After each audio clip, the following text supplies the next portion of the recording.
Hello, everyone, and thank you for joining us this evening. Before anything else, I'd like to begin by acknowledging that we're streaming to you from the traditional lands of the Wurundjeri and Boon Wurrung peoples of the Kulin Nation. And I'd like to pay my respects to their elders past, present, and emerging. I'd also like to extend that respect to any Aboriginal and Torres Strait Islander viewers who may be tuning in with us this evening. And I'd like to invite everybody to reflect on the ongoing ramifications of colonization and also the fact that this land was stolen and sovereignty was never ceded. So, my name is Adolfo Ranuez. I am a writer, an editor, and a dancer, also a Mapping Melbourne artist. Check my work out on the Mapping Melbourne website. But welcome to the fifth installment of the Mapping Melbourne watch parties for this summer, or the second for this month of January, because it's been split by the holidays. I'm very excited to be premiering today for you a very profound sound-based work in 4 episodes, and I'm joined by its 2 creators, Aarti Jadu and Xan Coppinger. It's a bit of an intimate one this evening. We're only premiering one work. Well, it's a suite of episodes, but it is just one work, so we'll be getting really meaty into the stuff. Don't forget that you can leave some questions in the chat, and also I'd like to thank our funders, the City of Melbourne, Creative Victoria, and Australia Council, for making all of this happen. So I can't hear you clap, but I know you're all virtually clapping from where you are. Let us clap for our 2 speakers tonight, Aarti and Xan. Hello, you 2. How are you both feeling? Good.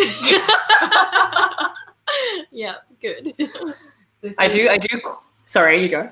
Oh no, it's just it's a unique experience, much like many of the things that's happened during lockdown. Oh, totally, isn't it? The whole lockdown experience has transformed how we do anything. Yeah, that was absolutely. Well, titles to the laughter.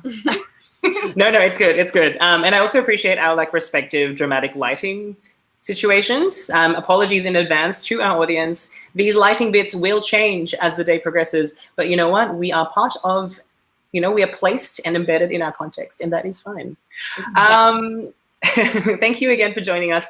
Maybe before we dive into the works, let's begin with the 2 of you, the creators. Could you tell us about your respective art practices? So you've brought very different things to 40 days. I know that Aarti, you're a vocalist trained in Raga, and Xan, you're a neuroscience and someone with a neuroscience and musicology background. How did all of this come together? How did you 2 work together? I first met Aarti because I was a huge fan, and I'd interviewed her a few times, first for PBS and second for Music in Exile. I really appreciated her work and her practices. And so that's how she came on my radar. And so you've heard the story, but I guess through that I also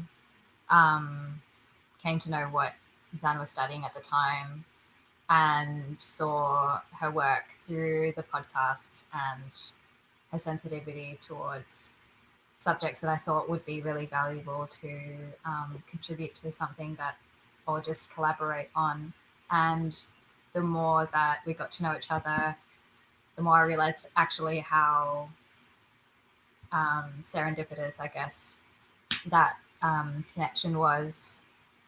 And so even though the project I had in mind or the thoughts that I had in mind were happening, and I just needed to have somebody that really knew how to hold a podcast and talk about these topics and bring more, just something I don't even know. I have a really strong science background. But yeah, there was more to it that seemed really connecting. It really is beautiful when, your work really resonates with someone else's work, or that you find these moments of connection. But I do want to know more about, you as individuals then in that regard. So maybe, Xan, I'll start with you. Neuroscience and musicology, those are quite drastically different things, and I know of people who specialize in one or the other, but not necessarily both. How did you find yourself, at the intersection of these 2 fields? I started doing neuroscience at university and for a while really hated it and wanted to do medicine, and then had a bit of a pushback where I started to study music instead, intending that they would be two very separate fields and that I would leave neuroscience behind and stay with music. But the way it kind of went was that when I finally gave neuroscience some space and left it to stew for a while, I realized that almost everything I was doing with my music practice was relating back to it, and that I was never going to leave it behind. It was actually a really good friend. And so now I feel like the two have kind of coalesced together for me and will always be kind of inseparable. And Aarti, you're trained in raga, which is quite a traditional form. How did you get into that? What was the story behind that? I just wanted to know more about where the roots of my musical practice, where it began, which was devotional music, and I just needed to have something that could be an ongoing practice for the rest of my life. And be able to really get the answers or have that sort of connection to sound on like a perhaps more scientific level or just profound level. Yeah, That's amazing. Well, I'd love to give our audience a bit more insights into this side of the story. We're going to show you an excerpt from 21 Days, which is a documentary by Aarti. And in it, I'll let you watch it first, and then we can chat about it after.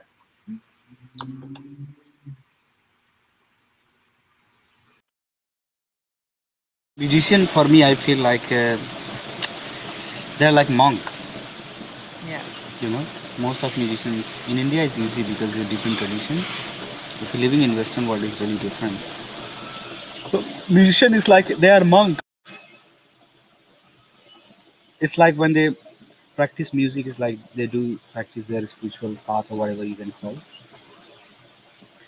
And it does require the time for that period without getting distracted and stuff. It's like a self-inquiry when you do music.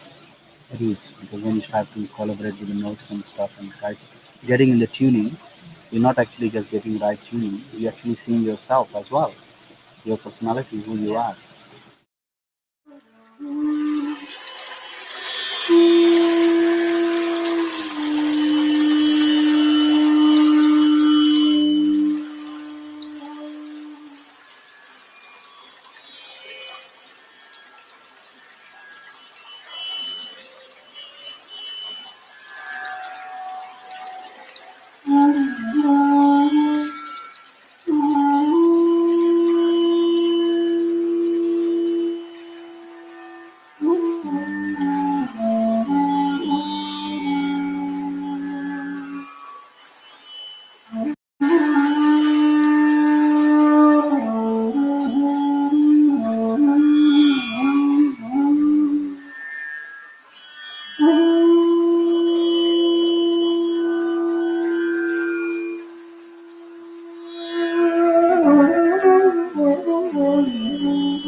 So beautiful. So just for everybody's reference, that is an incredible musical luminary in his Hindustani music, Vinod Prasanna, who is an expert flautist, as we can hear, obviously. And Aarti, you trained with him as part of 21 Days, and then I guess it kind of blossomed on to 40 Days, which builds on the 21 Days project. Could you tell us about that experience of working with someone so renowned, so important in a specific art form? Yeah, he's a living example of his teachings, and I think that's really, it's rare sometimes to come across. And I was attracted to learn from him because after one lesson I was changed forever. my perspective on music and my relationship to my voice changed, but also it resonated on many levels. Like it was also it really felt like home as well. Like there was something that that was really grounded in spiritual practice, and for me that's so familiar, where I could not find that in many other forms of music. And then it still has this like virtuosic or something that's really far that you can aspire to as well. So 21 Days was, the first element where I just felt compelled to look at these practices as devotional practices, as also technologies of inquiry, of self-inquiry, and seeing that as being something to kind of, I don't know why there's like a strange stigma around it, really. Like it's something I've avoided as a child to talk about, that I have a strong, like, this is a part of my like life, is that we do think about everything well aligned with things that are not tangible, that are spirit based, that are unknown, and for many parts that's not been really like, I can't really articulate that, and so if I can't, so many other people can't either in this sort of environment. And I could see that, like, to say devotional music was a practice, or like my form of music, was quite strange in a contemporary setting, or in that sort of like where we are as musicians or artists. So I feel like documenting and presenting this as like framing it really kind of supports the practices or these sort of traditions as well. And so, and also, I mean, there's so many facets, and I guess like for me 21 Days was looking at habit building, where I'm heavily distracted and love stimulus, and and that's where I do my dance, is like between worlds. But looking at these beautiful messages that we just have to go back into, like it's part of our human experience to practice and to refine or be repetitious for some amount of time. I don't know if I made that word up. Is that a word? No, I liked it. Repetition. Even if you did, it makes sense in the context of our conversation. So you get a pass. You get an absolute pass.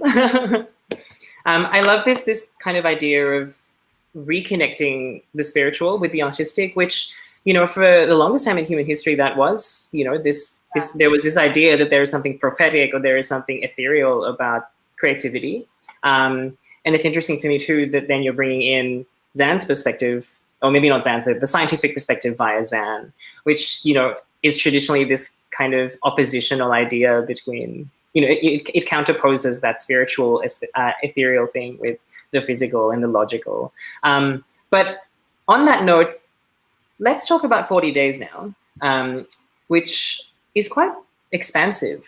It in terms of topic, it spans the scientific and metaphysical bases for sound. It talks about, the importance of spirituality and devotion, but also talks about really big things like the pitfalls of colonization and capitalism. What drew you to work on this project, beyond 21 Days, and give it this added extra set of dimensions? Well, I think there is a few reasons why it's collected into these particular projects. I guess a fascination for these cycles and these numbers and what they mean, I guess. And how truly arbitrary are they? And I guess that's why I needed to find other people to, talk about it. And maybe there's no answers, but there's definitely things that have been exercised and, experiences that have been documented and told as stories or as research. So I guess like going into 40 days meant that from gaining the experience or like actually witnessing and hearing this ongoing like mantra from a teacher and also an inquirer, like a person that does his own research, like really does the work to a degree, might not have the language that everybody can, use, but does a huge amount of research that I feel needs validation more than there is in this world that we live in this climate. And yeah, I wanted to also then subject myself to that same practice at least for 40 days, if not for more. And to gain also like that experiential aspect to this research and bring my own point of view, be able to influence myself to continue with that sort of integrity. But naturally, a lot of questions came about and a lot of like discussions happened between me and Zan, and on an abstract level that sometimes could not be really articulated well in those moments. So it's 40 days is quite confronting in that way for me to share, where I'm just right in the thick of it and hoping that, but not actually knowing what I'm doing. Yeah, really. So, and I think in terms of like the expansiveness of the subject matter, what's funny is that I feel like, at least for me, it felt like each of these conversations, you just truly couldn't talk about them without talking about the other thing. And I feel like we began to follow that path, maybe even if it was accidentally and we intended to start with something else, but I feel like they all became so contingent upon the last one that at least in my mind, they all seem so connected. And I guess hopefully when you listen to it, maybe that will come through. And even if it doesn't, I think that just speaks to everyone's multiplicity of truths. And hopefully that can fly as well.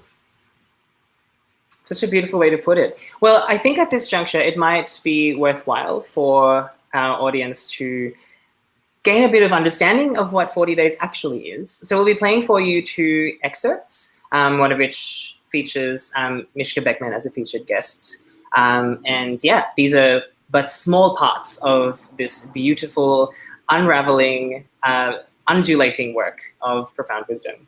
Enjoy.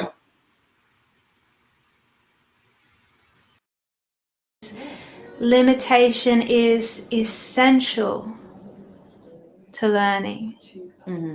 I guess it's to acknowledge that there is a limitation means there's something to learn as well, which is another way of looking at it. I know that's not what you're actually talking about. I guess, yeah, but I mean, there is I sort of was talking about that. I was thinking when you were talking about this thing, I always say to myself, because I have a lot of limitations, I see people around me work and have children and study overseas and, have access to privileges all the time that I can't have. And how do I find peace or reconcile with that is I always say to myself, not having something is having something else. And a deprivation from things is having something else. My limitations don't come through sacrifice as much as they come through my neurodiversity and my disability. Would you call diversity a limitation? I would call neurodiversity is a kind of a polite way of neurodiversity is referring to non-neurotypical people. So like being neurodiverse or diversity talks about different types of psychological groups. So you have, your mentally well or your normal people or your neurotypical people, and then you have neurodiverse people, which might be, schizophrenia, it might be Down syndrome, it might be autism, it might be, being very, very intelligent. You have neurodiversity, and my particular type of neurodiversity under our current societal structure is deemed to be a disability. So in that sense, my neurodiversity is like a legal disability. Mm-hmm. But neurodiversity doesn't always mean disability. Okay. But mine happens to. In my, not being able to become literate, I have had access to verbal learning. In ways that, like, I've sat with so many old people in nursing homes and over my life to learn their stories of their cultures and their religions, before they die. And I've been doing that since my childhood. When I was in school, I couldn't read my textbooks, and, my parents weren't able to support me with that. And so I used to wander down the road to an old lonely lady and get her to read them to me. Without that limitation, I hadn't have done that. That sort of whole beautiful world that has so enriched me has come through my limitation.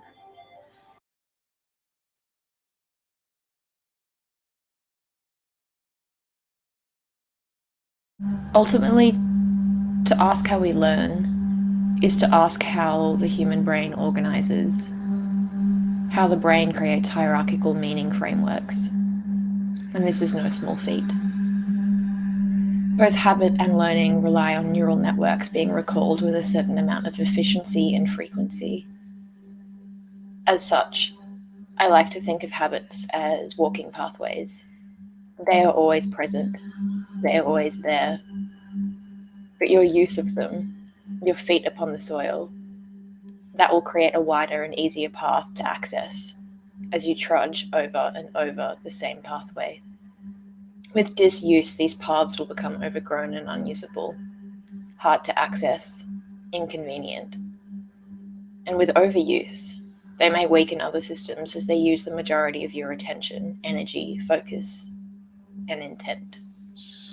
With this in mind, I like to think of habits as a process of maintaining the internal natural landscape of neural flora, your nervous system of plants, the garden in your mind.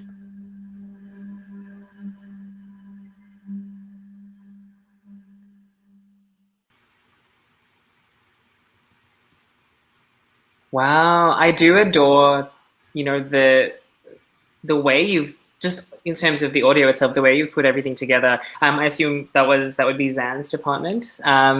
Particularly this kind of meditative, like, mantra sound in the background really kind of does help to center, and encourage you to focus on the topics being talked about. So thank you for that, and I cannot wait to dive into the rest of the series. I'd like to talk about the title, 40 Days, and I believe it's a reference to the practice of chilla. So for those in the audience, I didn't know about it either until I did research for it, for this interview. Could you give us a quick explainer on what chilla is and how it informs your work, both of you? So chilla is which really means 40 in Persian.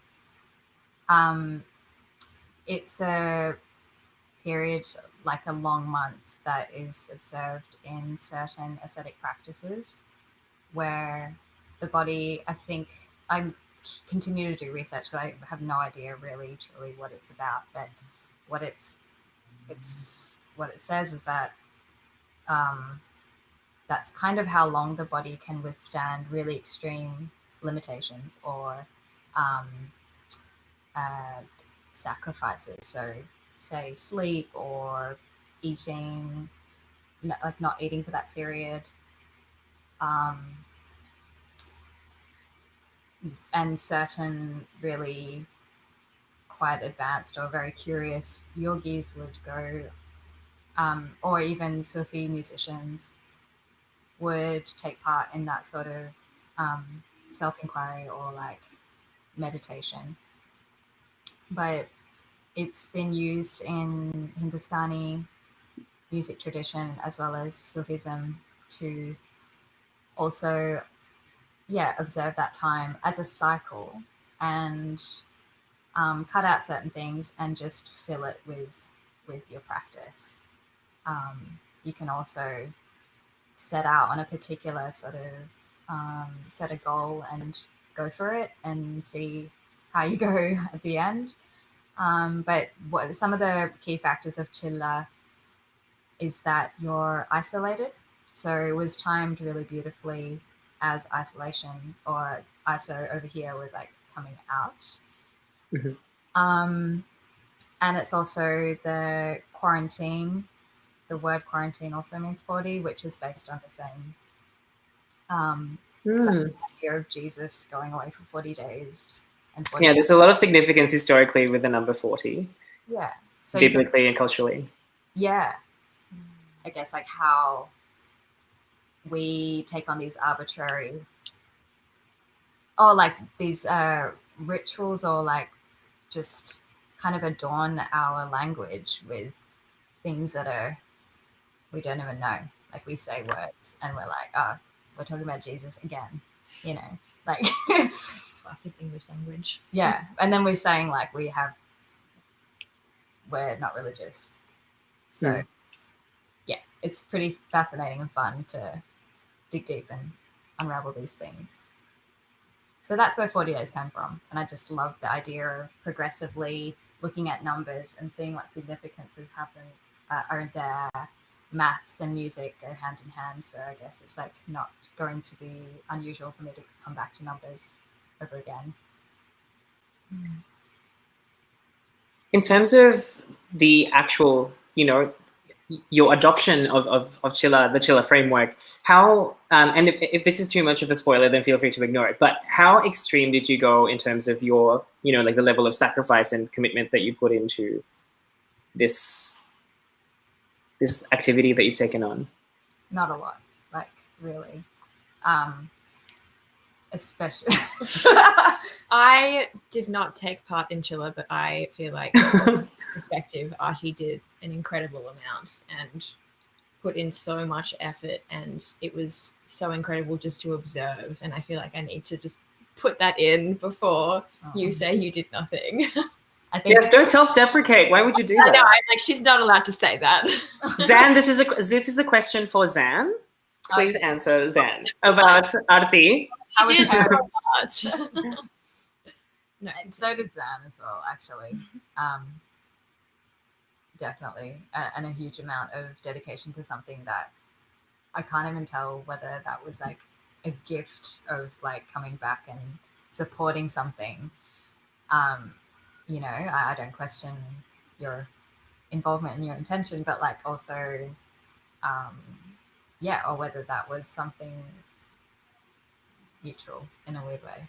That was things that came to my mind. But in terms of the 40 days, I guess I kind of romanticize this idea of like really crazy, what do you call it?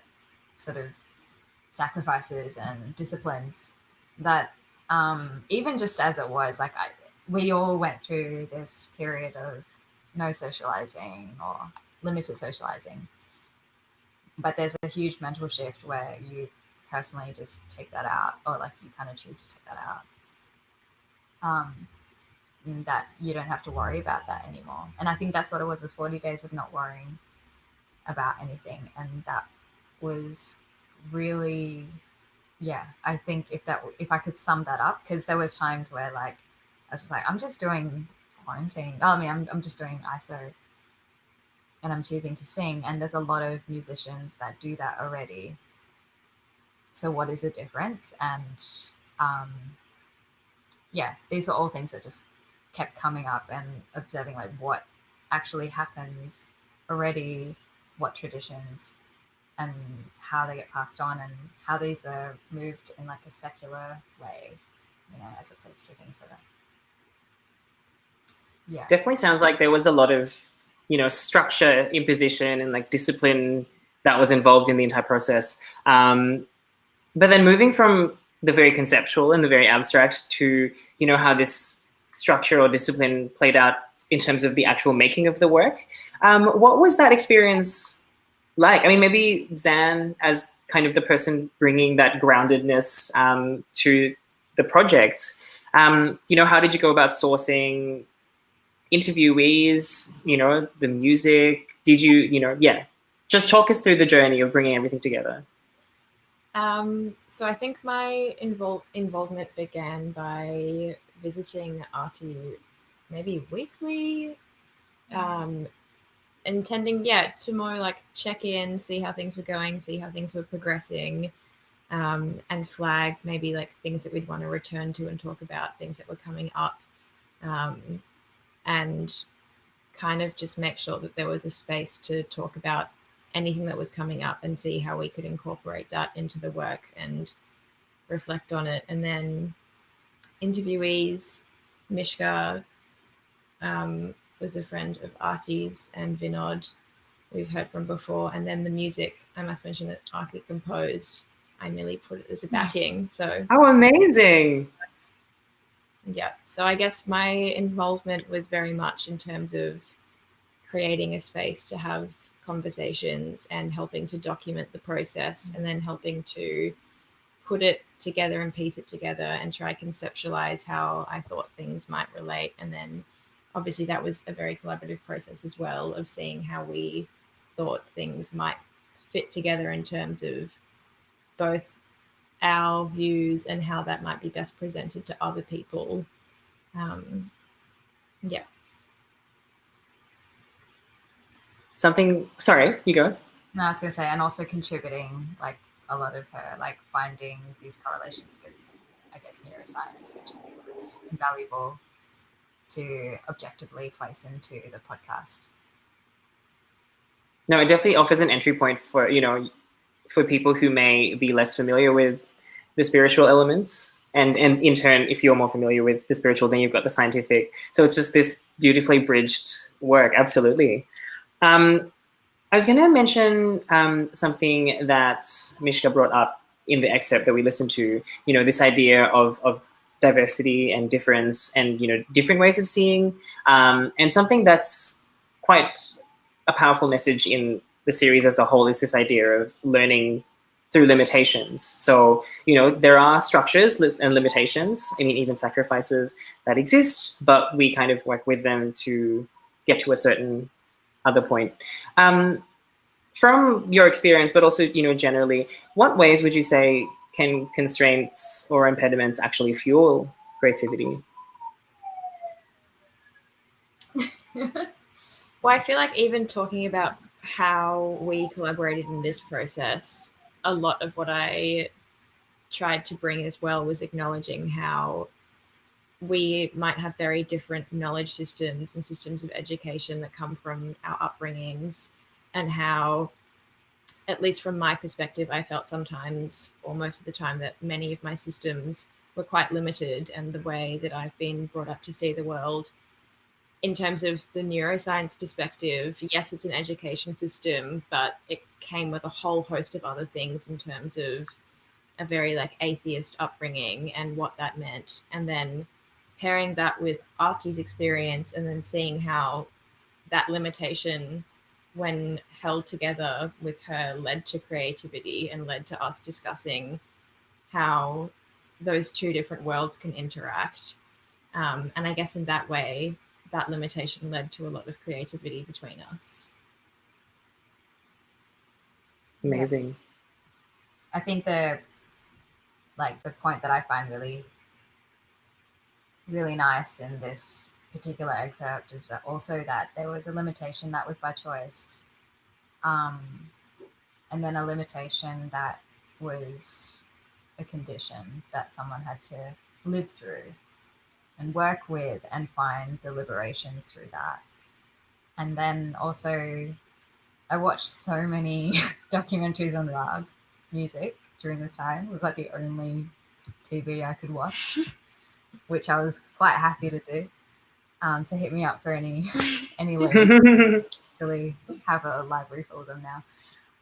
But there was a beautiful quote, if I can say this correct, in the way it's meant to say, that it's Rag music is law and liberation in one breath, I guess.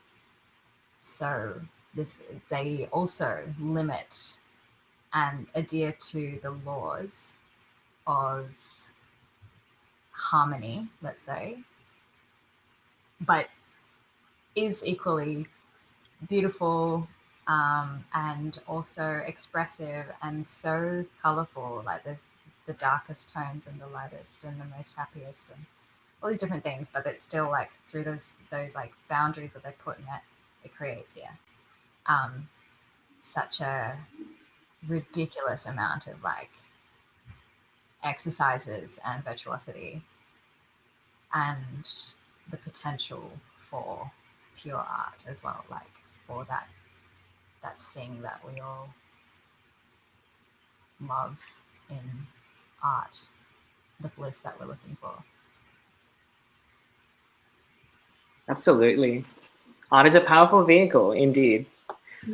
I think on that note, let us listen to another excerpt from 40 Days and absorb the wisdoms. The wisdoms.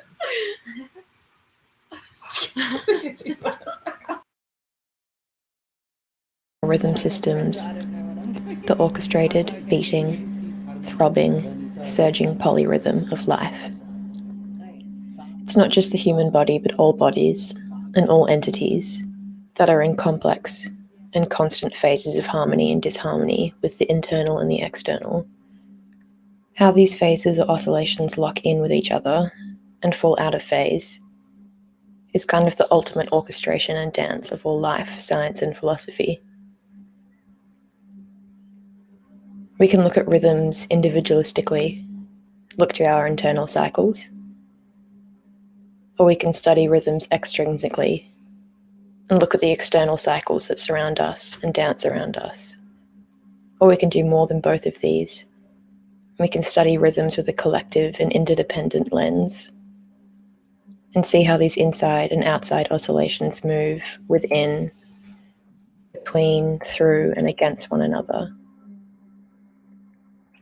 From the moment you were born, your biological rhythms will develop a sensitivity and synchronicity to your primary caregiver. This dance of physiological oscillators between mother and child are some of the most important foundations for an infant's capacity for social dialogue. Now scale out and look at disharmony of oscillations, the internal and the external. The body in revolt against the moon cycle, seasonal cycles. Look at seasonal depression, look at jet lag. Look at circadian rhythm. Look at REM sleep and non-REM sleep. Perhaps part of what makes us human, not just a conglomerate of cells, is the very dance and interaction of these rhythms. Entrainment requires that we blend or blur the line between the outside and the internal wave.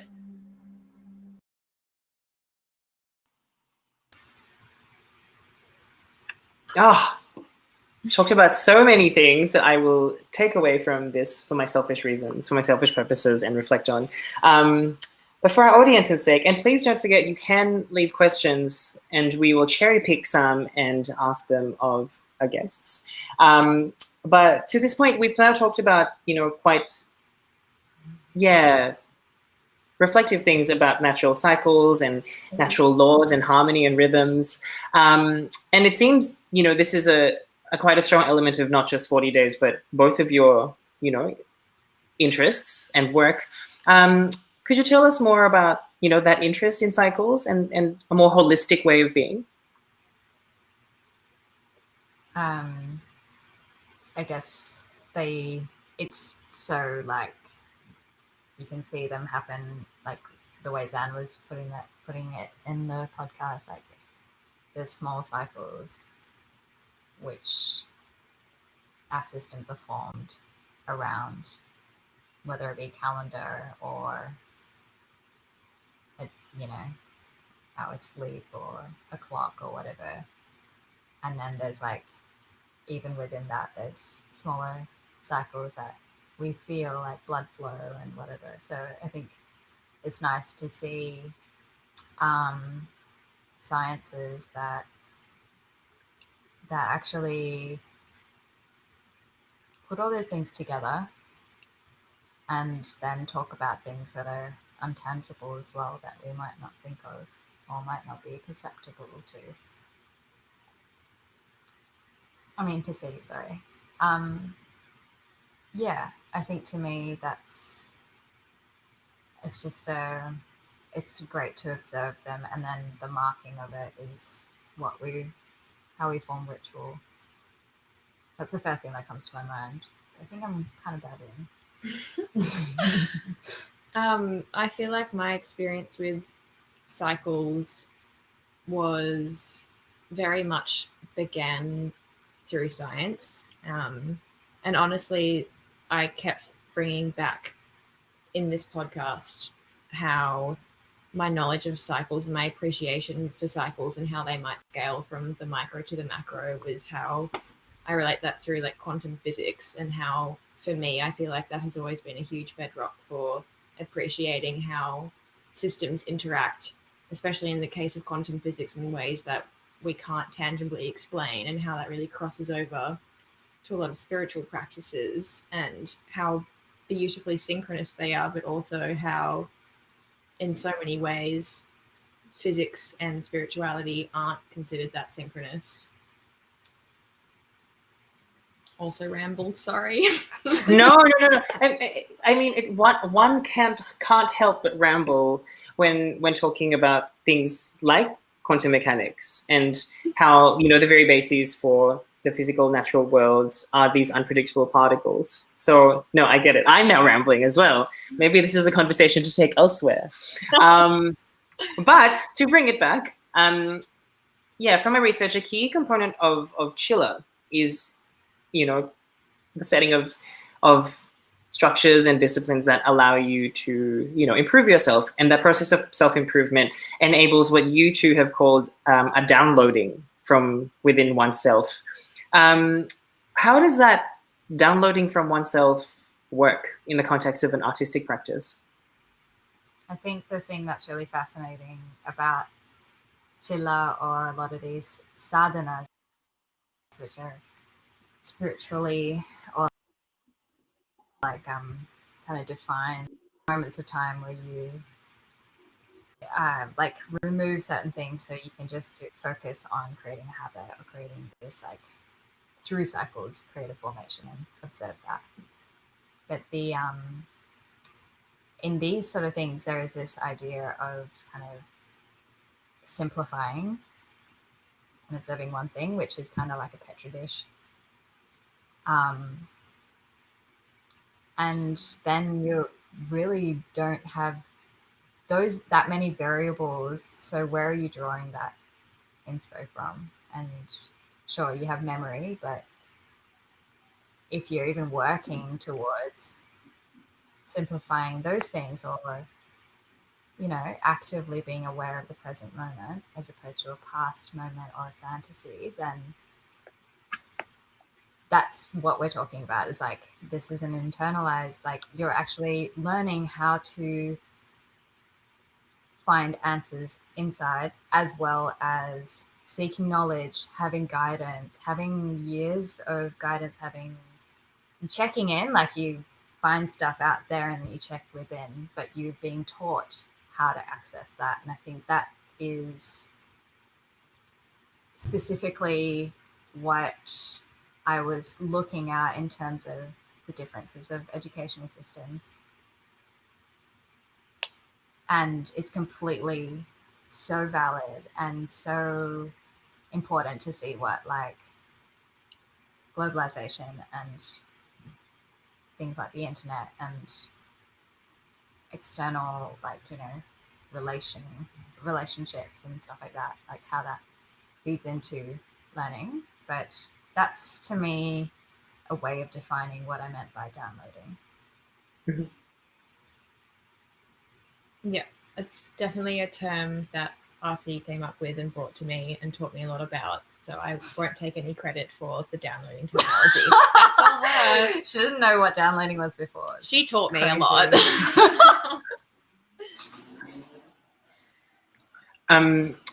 Well, we are swiftly running out of time, so I'm going to ask us to watch one final excerpt, this time with actual video components, featuring both of you.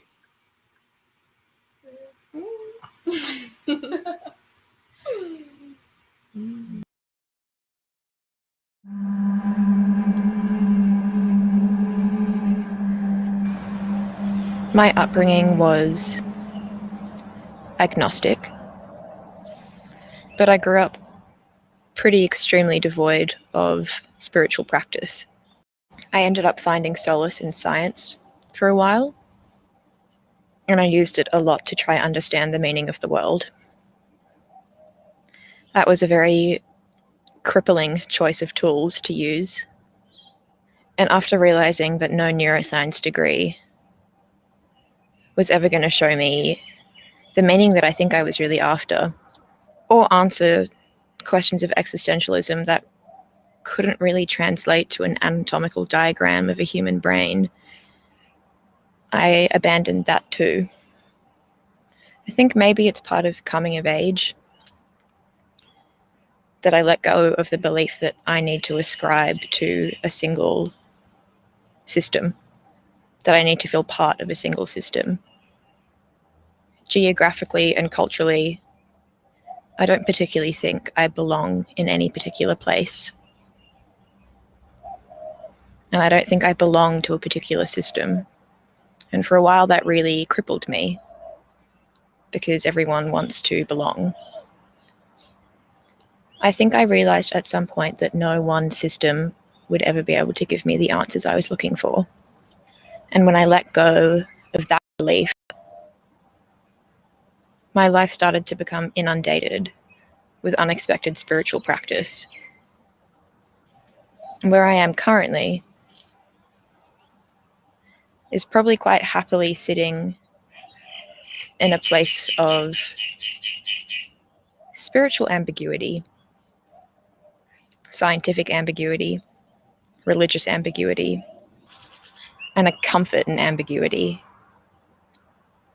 and an excitement and a play for ambiguity. But I'm quite content with that murkiness, because I know I have a lifelong path of discovery, questioning, and criticism, and curiosity ahead of me.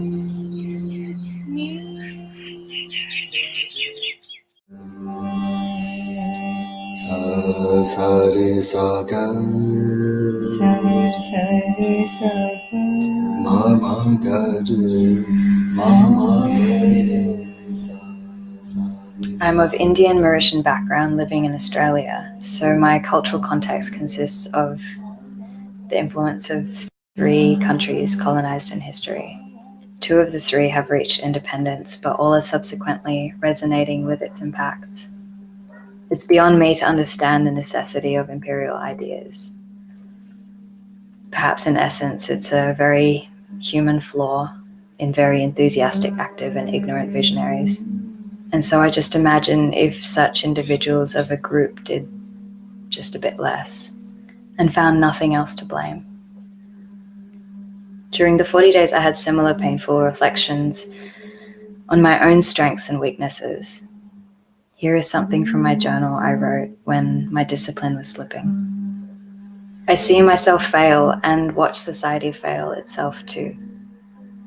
Even for a little moment, 40 days, a little time in the scheme of eternity, I could not fully sacrifice the few pleasures I chose to abstain from. Perhaps I could go on to think that my one small fall couldn't possibly affect the world in eternity. It seems so impractical and unnatural to adhere to it,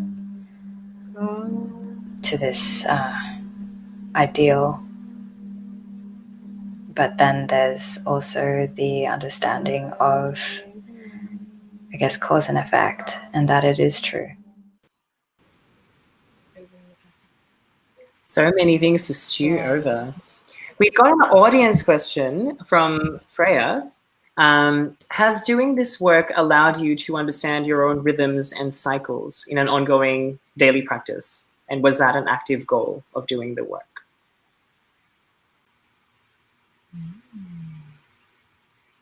Yeah. Just going to read that again.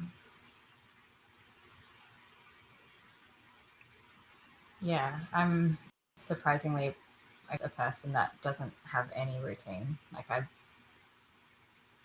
sometimes don't brush my teeth twice a day or once. So I think it was really important for me to engage in discipline. So I guess that's what's happening, is like finding a way to implement that amongst my daily practice now is definitely interesting and tricky. But yeah, it does, yeah, it kind of brings up to the surface many other cycles that are happening that I otherwise wasn't really attuning to, or I decided to ignore. Especially as musicians, like there's an invitation in Hindustani classical music to not bullshit about where you're at, what's going on, to really take in what's going on inside and outside, so that when you're in harmony with your art, then that's worthy of even saying, hey, I've got something to share. Or maybe by that point it's not even necessary to even think about who's on the receiving end. It's so about your own practice. So that's really nice as well, to really come back to that sort of practice. Maybe not a daily, the routine on a daily basis is something else, but then also as like just a practice within artwork, whatever cycle that takes, which I haven't really quite figured out. I think on my end, maybe I came from it from a very different angle. I sometimes brush my teeth 3 times a day and struggle to get it back down to 2. And so I feel like I was coming at it from an angle of getting not too much, that's the wrong word, getting a lot of solace out of discipline and routine, and then trying to interact with cycles and routines in different ways. But I think it's kind of beautiful to see how we both cycled through that from different ways, and I think definitely cross paths along the way. Such a beautiful coming together of 2 people with very different backgrounds, very different routines, and coming to create something wonderful. Before we end, just a quick self-plug for each of you. What can we expect next from you, together or separately?